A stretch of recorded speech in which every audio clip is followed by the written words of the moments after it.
पारसी को अगर आप देखें तो वो 52 से 53,000 है, तो वो एक गांव में या एक टाउन में, छोटे कस्बे में रहने लायक आप उसको बता सकते हैं।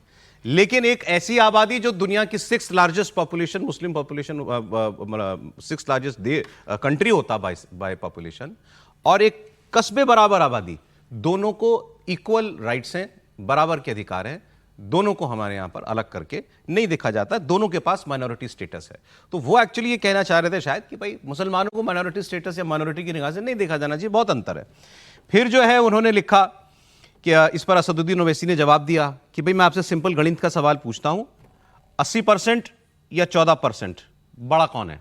तो बड़ा मतलब 80%, मतलब हिंदू ज्यादा है, तो इस हिसाब से हिंदू मेजॉरिटी कम्युनिटी है, तो जो भी नॉन हिंदू है वो माइनॉरिटी हो गया। यह ओवैसी साहब ने लॉजिक दिया। फिर उन्होंने कहा कि मंत्री जी प्रोपेगेंडा कर रहे हैं ताकि मुसलमानों को आर्टिकल 30 का उनका अधिकार जो है वो ना मिल पाए। इस पर फिर जवाब दिया किरण रिजिजू ने।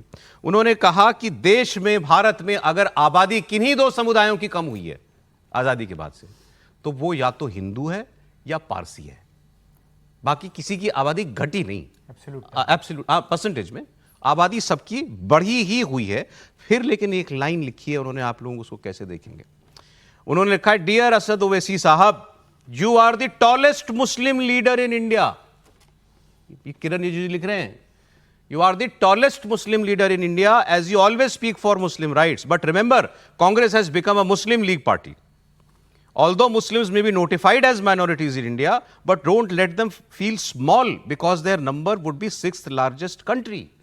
उनको माइनॉरिटी का एहसास ना कराइए, वो बहुत बड़ी आबादी है। लेकिन उन्होंने कहा आप सबसे बड़े मुस्लिम नेता हैं इस वक्त देश के। बयान भी है रिजिजू जी का, सुन लीजिए। 20 करोड़ से ऊपर का मुसलमान का संख्या और 52,000 लगभग पारसी का संख्या, दोनों माइनॉरिटी है। अगर मुसलमानों का जनसंख्या को अलग राष्ट्र के हिसाब से देखेंगे तो दुनिया का 6ठा सबसे बड़ा राष्ट्र बन जाएगा, इतना बड़ा मुसलमानों का संख्या है। और पारसी का संख्या देखेगा तो एक गांव का बराबर है। 52,000 53,000 का लगभग पारसी का पॉपुलेशन इस देश में बच गया है। और दोनों माइनॉरिटी का स्टेटस मिला हुआ है।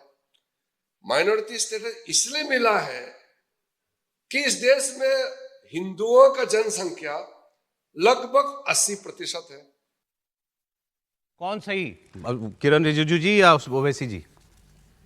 किस वाले मामले में? अलग अलग मामले हैं, अलग अलग मामले बताइए। फिर देखिए, ओवैसी जी का तो बड़ा सीधा सा है कि उनको एक नैरेटिव सेट करना है कि मुसलमानों ने हिंदुओं को लीडरशिप दी, लेकिन हिंदू उनकी चिंता नहीं करता है, इसलिए आप हमको नेता मानिए। और रिजिजू जी का क्या कहना है कि भाई मुसलमानों की चिंता कौन करेगा, ये संविधान तय करेगा, ये नेता तय करेंगे, लेकिन मुसलमानों के नेता आप हैं। मैं जो कह रहा हूं उसको समझ रहे हैं ना?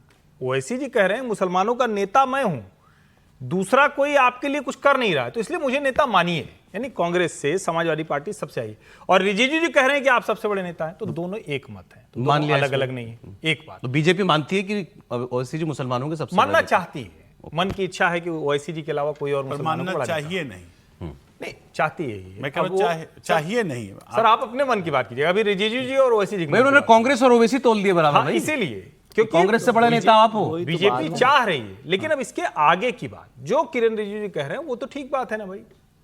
20% जिसकी आबादी हो वह भला अल्पसंख्यक कैसे हो सकता है? उन्होंने कहा every non Hindu is a minority.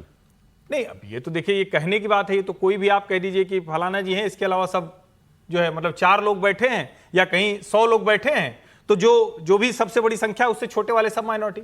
Minority का मतलब ये होता है जो संख्या के आधार पर, समाज के आधार पर, उनकी जो सांस्कृतिक स्थिति है उसके आधार पर वो उसको सहेजने की जरूरत है। इसको आप समझिए। अल्पसंख्यक का मूल मतलब ये तो भारत में जैसे और अवधारणाएं फ्रॉड निकाली गई, वैसे ही इसको अल्पसंख्यक वाली भी अवधारणा फ्रॉड निकाल दी गई। मेरा स्पष्ट मानना है इस देश में मुसलमान माइनॉरिटी में नहीं है। जो किरण रिजिजू कह रहे हैं उनके पास अवसर है, उनकी सरकार है, उनको इस दर्जे को समाप्त करना चाहिए, और उसकी शुरुआत उसी से हो सकती है जिसके वो मंत्री हैं। ऐसा आप विचार भी है कभी, आपको लगता है सरकार? नहीं, मुझे लगता है बिल्कुल विचार होगा। अल्पसंख्यक कल्याण मंत्रालय की भारत में कोई आवश्यकता नहीं। माइनॉरिटी स्टेटस नहीं देना चाहिए भाई मुसलमानों को। माइनॉरिटी सिर्फ मुसलमानों को नहीं, सिर्फ मुसलमानों को ही सिखों को, पारसियों को, जैनों कोई को। तो एक तरीका निकालेंगे, 1%, 2%, 3%, 5%। मैं उसका उदाहरण बताता हूं। 5% से ज्यादा का कोई माइनॉरिटी कैसे हो सकता है? एक बात और किया असदुद्दीन ओवैसी ने, अब ये मैं नहीं समझ पाया कॉन्टेक्स्ट कहां से ला रहे थे वो, ये कि अगर मंत्री जी का लॉजिक मान ले, then Hindi speakers can not be a minority in non Hindi speaking states because their population is more than population of Canada and US.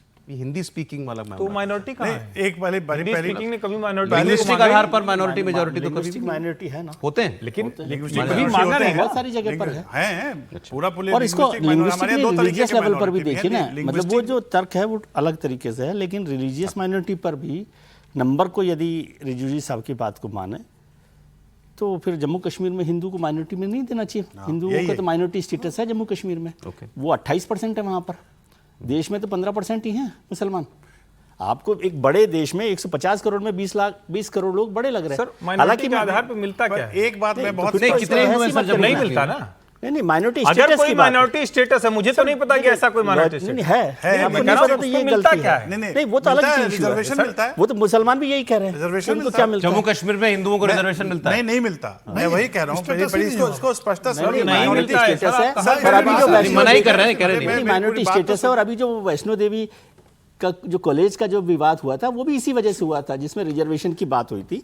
मैं ये कह रहा हूँ कि मैं इससे सहमत वो नहीं अलग था हूँ सर। कि आप माइनॉरिटी बोल लीजिए, को मैं बताता आबादी के नहीं सर, वो मुसलमानों तो के बात फायदे- ये थी कि वो वो अलग जब था। वो वैष्णो देवी मुसलमान- कॉलेज वाली बात हुई थी तो उसमें तो मांग की गई थी वो एकदम अलग था। कि भाई इसको फिर माइनॉरिटी इंस्टीट्यूशन बना लो हाँ, तो ना। वो इंस्टीट्यूशन नहीं बनाया, लेकिन वो माइनॉरिटी इंस्टीट्यूशन कैसे बनेगा क्योंकि हिंदू वहां पर माइनॉरिटी में है। तो दर्जा नहीं है सर, वो ये मैं नहीं ये है सर, मैं यही तो है। कह रहा हूँ। मैं दूसरी बात कह रहा चलिए, हूं। anyway, अब ये बात- fact ये तो मैं check दूसरी- करना पड़ेगा। वो सबसे दूसरी बड़ी बात बात कह मैं रहा हूं सौरभ जी, कि एक- सर, एक बार मुसलमानों की- 10 सेकंड की बात नहीं, की वजह से मैं बाहर हूं, बिल्कुल। दूसरी बात कह रहा हूँ कि मुसलमानों को ये माइनॉरिटी स्टेटस का जो क्या कहना चाहिए कॉन्सेप्ट है ना, दर्जा है, कॉन्सेप्ट से निकलना चाहिए। वो एक बड़ी आबादी के तौर पर, इतनी बड़ी आबादी है, वो जब तक माइनॉरिटी स्टेटस में रहते हैं तो उसका प्रॉब्लम क्या होती है, उससे आप मेन स्ट्रीम में शामिल सर, होने में victimhood पैदा होता रहता है। विक्टिमहुड पैदा रहता है। इसलिए मैं उसके समर्थन में नहीं हूं, मैं ये बात कह रहा हूं। लेकिन दोनों चीजों को अलग अलग, लिंग्विस्टिक माइनॉरिटी भी ऐसी की ऐसी व्यवस्था है, तो ये व्यवस्था संविधान ने दे रखी है, उसमें काम कर रहे हैं। और ये सरकार को अल्पसंख्यक मंत्रालय तो 15 साल पहले बंद कर देना चाहिए। आप बजट देखिए, उन्होंने तो 500 करोड़ बढ़ा दिया है।